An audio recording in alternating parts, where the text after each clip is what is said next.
Здравейте! Казвам се Зорница Карагьозова и съм от България.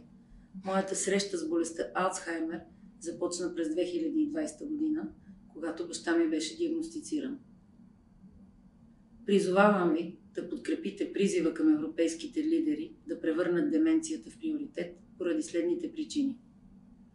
Първо, в европейски мащаб броя на хората диагностицирани с Алцхаймер и други видове деменции нараства всяка изминала година.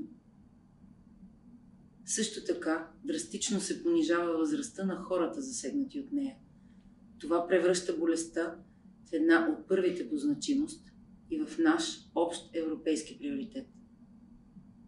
Второ, да се обърне внимание на проучванията и изследванията, свързани с ранната диагностика на болестта и нейната превенция, защото никой не е застрахован от нея.